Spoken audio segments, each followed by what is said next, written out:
Here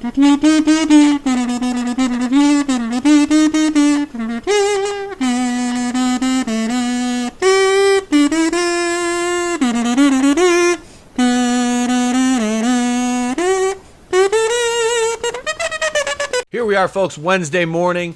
It is the morn before the eve when we have our special guest, Miss Jennifer Thomas, joining us this evening.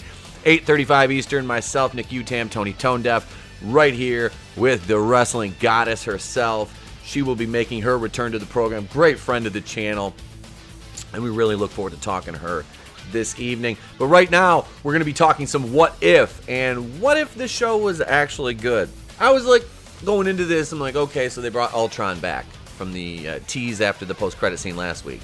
So Ultron comes back. The only two Avengers that can stop him right now are Clint Barton and Natasha Romanoff. As soon as the episode started, I'm like, Barton's fucking dead. Barton's dead. They will not kill Natasha Romanoff off again. They already killed her off in live action, and she'll be here to, close out this episode, which I can't remember if they killed her or not. The end of the episode was so convoluted and stupid that her and Clint basically do what none of the other Avengers can do and survive, because Tony dies for a third fucking time at the hands of Ultron, along with, I believe, the other Avengers. But then we've got the Watcher who's sitting back and seeing this all unfold, and of course he, starts talking to himself, and then, Ultron fucking finds him. What was the best part was when Thanos came out, and just like he did, you see the smoke, and he's gonna walk out, Ultron just cuts him in fucking half. Just cuts him in half. Like, that's the end of Thanos. And all of a sudden, Ultron takes all the stones, the gauntlet, blah, blah, blah. And I'm just sitting here, and I'm like, and I understand the premise of what if. It's what if. It's hypotheticals. It's, kind of, well, like, I would think about it in a wrestling terms from the WWF buying everything. It's like, what if we saw The Rock versus Booker T, or what if Goldberg and Hogan, what if the Outsiders wrestled, the Dudley Boys. But this scenario is, what if we killed off all the white heroes or all the males, and that's basically what the scenario is. Or what if white man bad? That's basically what they've done with this show, and it's just been lazy shit writing after lazy shit writing. The only good thing I can say is the animation and the voice casting.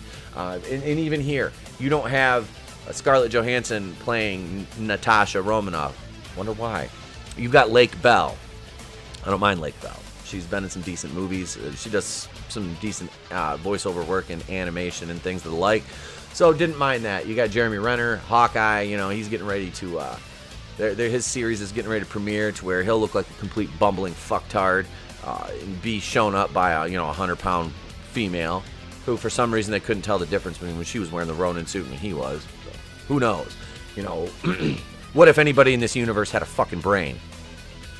So Clint and Natasha go to the Shield base, or the Hydra base in Siberia, to find Zola, the computer we remember from, Remember? You remember? I remember. From Age of Ultron. And of course, it gets overrun. Clint has to sacrifice himself. They get Zola. They download him into one of the sentries. Shoot his legs off, so in case he tries anything. And, like I said, they're trying to leave. And Clint heroically sacrifices himself because he's a white male and he's expendable no matter what. He's gone. Natasha and him. Then you get the Watcher fighting with Ultron. It's like the Watcher is all powerful, but Ultron is now more powerful than the Watcher, basically, because he's bitch slapping the Watcher around, and he's gonna come in, he's gonna ruin all the multiverses, and it's like maybe the Watcher should have got involved and broke his oath a little bit sooner than he did. Like it's just been like one long wet dream of killing off all the white Avengers or all the male Avengers. And, empowering everybody else but the pale, stale male Avengers. And the one good thing about this, the one 100% positive outcome from this episode is Captain Marvel fucking died, which was amazing. Because she comes in, and honestly, I was like, I'm looking at the time in the episode, I'm like, they're not going to nerf, Infinity Stone Ultron for Captain Marvel, are they? And, you know, she fights with him, and he just blows up a fucking planet, or a series of planets, I believe, maybe a solar system, and you're supposed to assume that she dies in that. So it's like, whatever. We get to see a couple alternate universes as the Watcher is battling with Ultron, you know, breaking through all the different realities. And then we see, you know, Steve Rogers is being inaugurated as president, one of them. And this whole thing, like, I was shocked it wasn't Captain Falcon being inaugurated as president.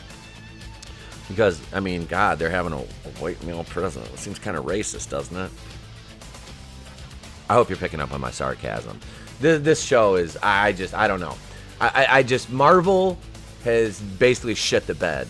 I don't care. You can say what you want about Shang-Chi. It still hasn't fucking turned a profit. The budget was only $150 million. Well, they've only made $370, and you haven't accounted for marketing. This all-new, all-stunning, all-brave MCU has really taken a turn for the worse with this show. And like I said, people are like, oh, you just haven't read the comics, you bigot.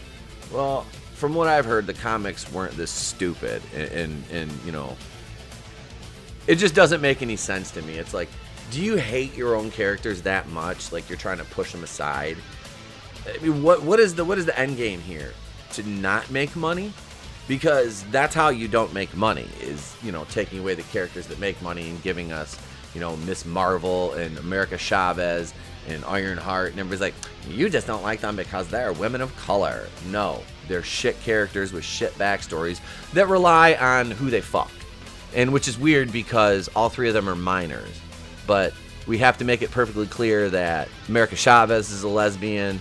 I don't know about Miss Marvel, don't care, but she's a devout Muslim, which they have to make a clear point of that. You know, that's got to be central. She's a Pakistani Muslim. And then who else did I say? Riri. Yeah, you named a fucking character Riri. This whole Marvel, we're gonna expand and we're gonna bring out these shite characters that nobody gives a damn about. It's getting old. It really is. And you're going to see the law of diminishing returns eventually. You're going to see it. It's going to happen. This is not sustainable at this pace. It's not.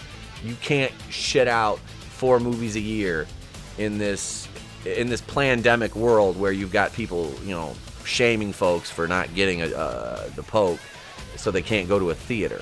Luckily enough, I can go to my fucking local theaters. You know, I got one, like I said, there's the one I always go to is right down the road. I don't wear a mask. I walk right the fuck in. I put my $7 down. I buy my motherfucking soda and my popcorn. I go sit down. I watch my movie, and I go the fuck home. No, Shang-Chi's not a box office man. Oh, it beat Black Widow. Wow. You know, it's like saying that. It's like saying that What If is better than Star Wars Visions. Is it really best to be the smartest kid in the retard class? And that's what this is. Like, Star Wars Visions was fucking garbage. I made it through 2.5, 3 episodes of that, and I was like, done.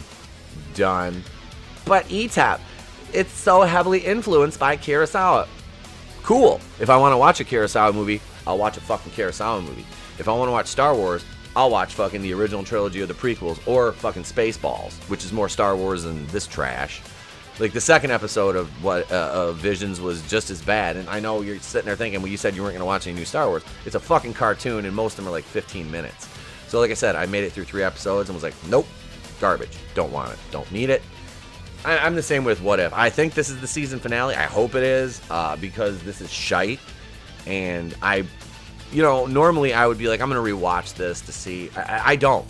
I don't have any desire to rewatch it. It's just bad. It's bad entertainment. It's not entertaining.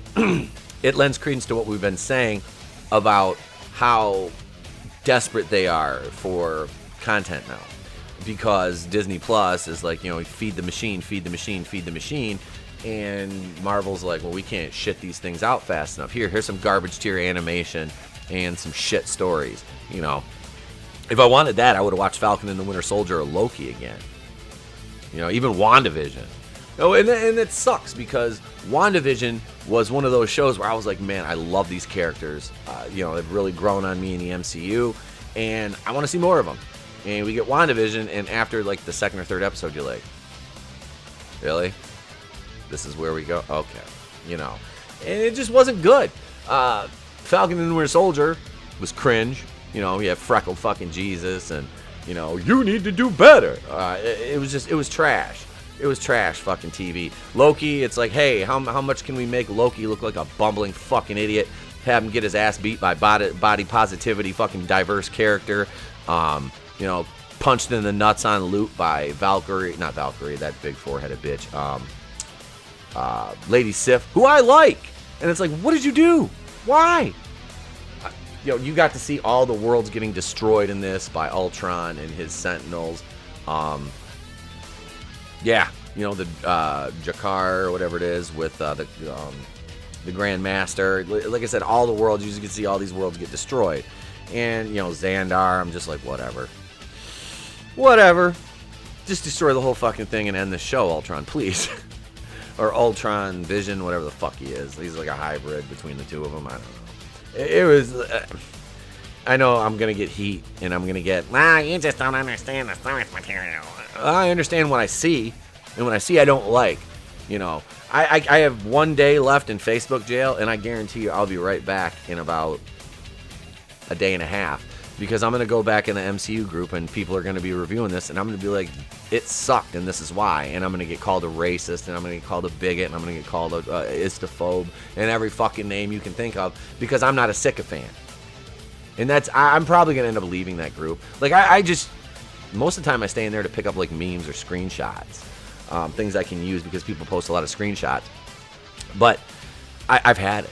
You know, I fucking had it. There's like 540,000 people in there, and probably 400,000 are fucking just sycophants who are like, consume product, get excited for next product, consume product, get excited for next product. And it's like, you're not even fans. You're just blindly consuming shit. And then being like, oh my God, can I have more? Like, please, sir, I'd like some more. You know, Marvel's like, you want more? Bow before the altar of forced diversity and garbage tier storytelling. Say goodbye to your fucking white heroes you've loved, you know. Like Tony Stark, fuck this guy. We're going to kill him 3 times.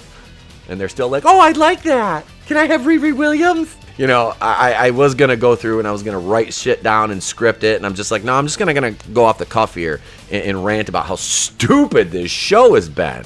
You know, and I've joked around, I've done some video like, what if they actually want to entertain us? You know, what if they made a good product? And that's the question I keep going back to is what if? What if Marvel made a good product? What if Disney actually gave a fuck about the existing audience who's willing to spend the money instead of, like I said, always chasing the purple dragon, you know, chasing that high, chasing that non-existent audience that's always just out of your grasp because it doesn't exist except on Twitter, and those people don't spend money. So, fuck What If, fuck Star Wars Visions, they're trash. There. I'm done. That's it. What do you guys think, though? It's your turn. Let me know in the comments below. Opine, please slap that like button. If you haven't yet, let today be the day I earn your subscription. And that's about it, guys. Join us tonight, 8:35 Eastern, for Going Rogue, presented by Rogue Entertainment. We will be joined by wrestling goddess Jennifer Thomas, myself, Tony ToneDef, and Nick Utam of the World Class Bullshitters will host Jennifer tonight as she goes through everything she's got going on, including Women on Fire, SessionGirls.com, and so much more. That's all that come tonight, 8:35 Eastern, right back here on The Place to Be Reviews. I'm Itepo Kuian of The Place to Be Reviews. I've been here with all of you, and if I don't see you, have a great day, a pleasant tomorrow. I'll catch you on the next one, and remember, it's always better to burn out than fade away.